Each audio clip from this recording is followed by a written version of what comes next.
gabi may higala ani sa takarosan to tulomanon nga Arman Kagapi channel. So ako nga inyo ninyo sa pagsubaybay sa akong channel may higala og adunay anin usab kita makuha ang kaayuhan bahin nini. So bilang usa ka supporter sa DDS, ako to sa bantayan ang dagan sa panahon sa pikas. May higala ani atak to. Kining mga Marcos may gala pila ka tuig na gusto na ginunta mo balik sa ilang pwesto. Nakabalik na magina sila gikan sa ilang lugar sa pagka mayor, governor, hantod sa pagka senador, congressman, naging na sila. Sa wa gid sila mutagam sa Makabayan Black nga may nagdaon nila sa panahon ang ilang amahan na himong presidente. Wagid sila karon nakikuyog gyapon sila unsa kay naa diha tapita. Kung makikuyog mo pila ra gud nakatawo, tulo ra nakatawo ang naa diha, nakikuyog mo samantala pila ka tawo ang mobotar ninyo. Tibok Pilipinas ang tawo mobotar ninyo, asa may piliyon ninyo?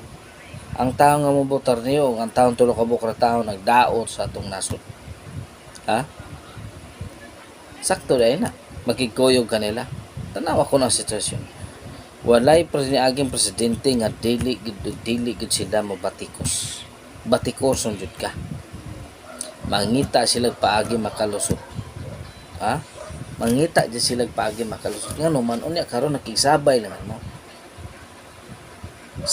Dugay mong nag-ampo gikan kang Fidel Ramos, Joseph Estrada, Macapagal Arroyo, Noynoy Aquino, nangandoy mo ang inyong amahan ilibing sa libingan ng mga bayani. Ug wa maabot si Duterte na libing ka na sa libingan ng mga bayani kay lagi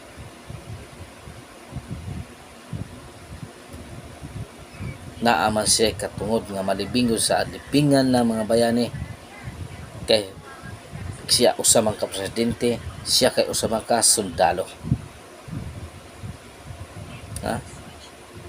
Unya karon ang mga ang ilang bayaw side sa ilang apo makikuyo ngadto sa tao nga nagdown sa ilang apuhan, nagdown sa ilang amahan. Ngano ka? O sa ragid tawo nilaban kan Duterte mao si Senador Amy Marcos. Amot lang ka ug hantod dugay-dugay pa man ang 2028 hantod mo lahotay babaha ka kini mga higala. Una ako no, di napita nga pwede nimo kalabanon. Makigkuyog ka atong tao, tulo ka tao. Ug na kay plano, kuyog yun sa panon. Ha? Ayag og tipas kay mong tipas gani ka. Ikaw ra gyung usa. Wa na kay mahimo diha.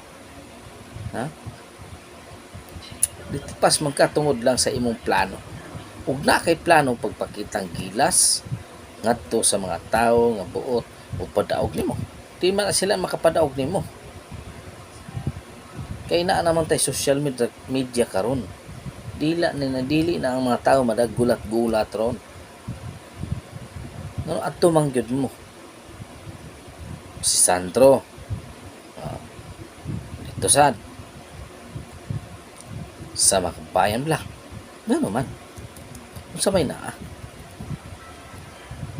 Nisabay mo sa way mga resibo o apil sad mo nabatikos magud na igo magud mo sa istorya.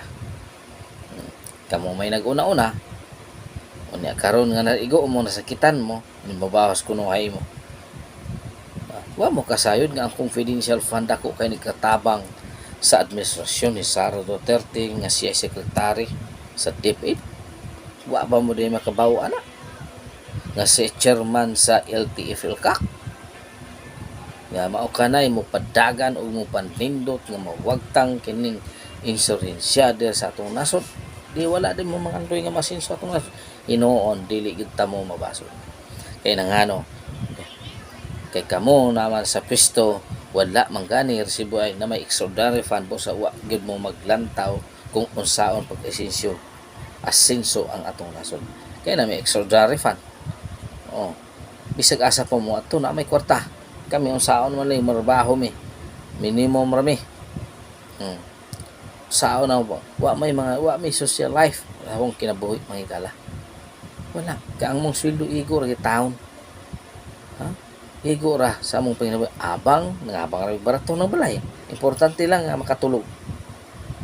Pero ngano man nga ingana man. Busa karon among support karon. Kami nagsunod mag-inom sa dagan sa panghitabo karon o sa maingon ni Sara. So salamat sa suporta ni Senator Amy Marcos. Pero di man ginato malilong nga ang Duterte ug Marcos adunay gintang ug naay mga political problem sa ilang pamilya. So makanisulbaronon mga higala. Wag gyud igbaos gyud ninyo. Pagkaway kasing-kasing ninyo mga higala. Sa panahon sa eleksyon, maikay mo ni pasalig sa mga DDS nga suportahi kami kay unit team kami. O unit team lagi. O unit team ta. Pero ngano man nga gusto na i-unite ninyo ang Makabayan Black, dapat na amoy limitasyon kung as dapitas la kutob. Kung wala hantod karon saan magpakita suporta sa antong administrasyon o masuporta sila, pero kinahanglan masakop kanila. Kung asa man napita ron kuno diha yang unit team nga nabuak naman ang supporters sa mga Marcos, nabuak naman ang supporters sa mga Duterte. Siyempre magpabilin kaming loyalist ngadto sa among presidente. Okay sa ituboy niya maogyod ang among sundon mga higala. Dili og dili dagit kana matois. Busa sa kakaron ang nyoong kun yung mga kasing-kasing ayaw mo to ana. Na kunod kay kuno na presidente si Duterte nagkatag kuno siya busos kadakog diferensya mga higala. Dako kay diferensya.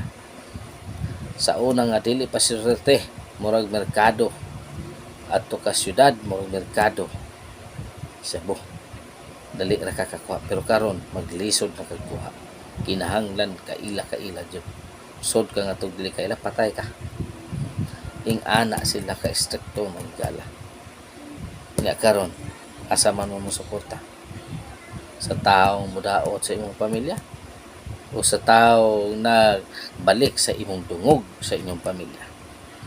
Pili mo sa tao nga nagdaot ug naglugmo ug dungog sa inyong pamilya o sa tao nga nagbalik og dungog sa inyong pamilya mga higala.